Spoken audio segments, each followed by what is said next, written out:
Welcome to Saroja kitchen தமிழில். இன்றைக்கி பால் சோறா கருவாடு தொக்கு எப்படி செய்யுதுன்னு பார்க்கலாம். அதுக்கு தேவையான பொருள் பாருங்கள். இதுதான் பால் சோறா கருவாடு. நல்லா ஒரு 2-3 டைம் கழுவி வச்சுருக்கிறோம். சின்ன வெங்காயம், செக்கு கல்லெண்ணெய், 3 தக்காளி எடுத்து கட் பண்ணி பொடுசாக வச்சுருக்கேன். அந்த மாதிரி பொடுசாக கட் பண்ணிக்காங்க. கருவேப்பிலை, கொத்தமல்லி, மிளகாத்தூள், பூண்டு, கல்லுப்பு, மஞ்சத்தூள், கடுகு. அடுப்பத்தை வச்சு நம்ம கடாய் வச்சுக்கலாம். கடாய் சூடிடுச்சு. இப்போ நம்ம செக்கு கல்லெண்ணெய் நான் ஒரு குழிக்கரண்டி அளவுக்கு எடுத்துக்கிறேன். இப்போ எண்ணெய் காஞ்சிருச்சு. நம்ம கடுகு சேர்த்துக்கலாம். கடுகு, கடலைப்பருப்பெல்லாம், உளுந்தெல்லாம் கலந்து வச்சுருக்கிறனால அதை நான் சேர்த்துக்கிட்டேன். பாருங்கள், கடுகு நல்லா பொரிஞ்சிருச்சு. நம்ம இந்த டைமில் பொடுசாக கட்டி வச்சு சின்ன வெங்காயத்தை சேர்த்துக்கலாம்.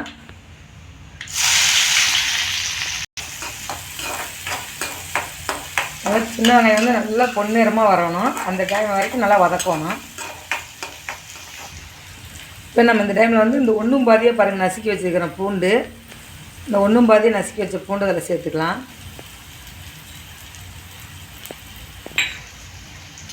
கொஞ்சம் இது கூட கருவேப்பிலை சேர்த்துக்கலாம்.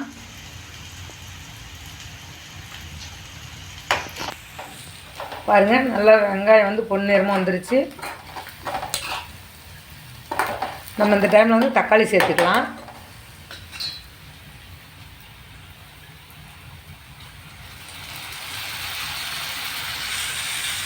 தக்காளி சேர்த்துட்டு நம்ம இது கூட தக்காளியில் எப்பயுமே உப்பு போட்டு வணக்கணும். அப்போ தான் நல்லா வதங்கும்.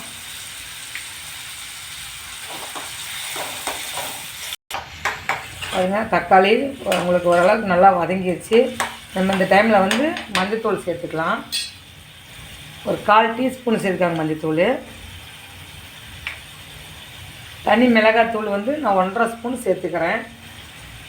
ஏன்னா இதுதான் உங்களுக்கு காரமே.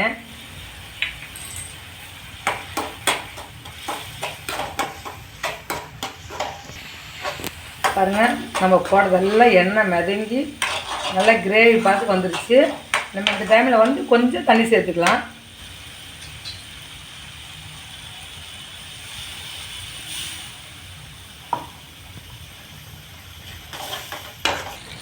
பாருங்கள், நல்லா தொக்கு ரெடி ஆயிடுச்சு. நம்ம இந்த டைமில் கருவாடை சேர்த்துக்கலாம். ஏன்னா கருவாடு உங்களுக்கு இது பால் சிறக்கிறதுனால உடஞ்சிரும். ரொம்ப நேரம் வேகிற கூடாது.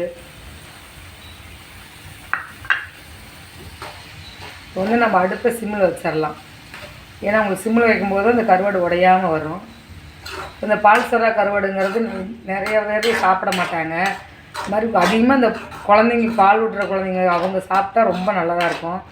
குழந்தைக்கும் நல்லாயிருக்கும், பால் நல்லா ஊறும், சளி பிடிக்காது குழந்தைக்கு. இது நிறைய பேர் கருவாடு பசங்க சாப்பிட மாட்டாங்க. இந்த மாதிரி தொக்கா செஞ்சு கொடுக்கும்போது இது கருவாடு மாதிரியே தெரியாது உங்களுக்கு. இப்போ நம்ம ஒரு 10 நிமிஷத்துக்கு மூடி போட்டுடலாம். பாருங்கள், 10 நிமிஷம் ஆயிடுச்சு. உங்களுக்கு பாருங்கள், நல்லா எண்ணெயெல்லாம் எப்படி மிதந்து வந்துச்சுன்னு வெளியே.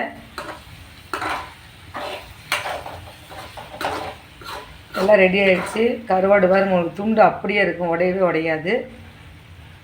இந்த கருவாடு ரசம் சாப்பாடுக்கு நல்லாயிருக்கும், சாம்பார் சாதம் நல்லாயிருக்கும், வெள்ளை சாப்பாடுக்கு நல்லாயிருக்கும். எல்லாத்துக்குமே இது நல்லாயிருக்கும். இட்லி தோசை கூட நீங்கள் இதை வச்சு சாப்பிட்டாலும் ரொம்ப நல்லாயிருக்கும். ரெடி ஆகிடுச்சு. நம்ம வேறு ஒரு பாத்திரத்தில் மாற்றிக்கலாம். கொஞ்சம் வாசனைக்காக கொத்தமல்லி சேர்த்துக்கலாம். சுவையான பால் சோறா கருவாடு தொக்கு ரெடி ஆயிடுச்சு. எப்படி இருக்குன்னு செஞ்சு பார்த்துட்டு கமெண்ட் பண்ணுங்கள்.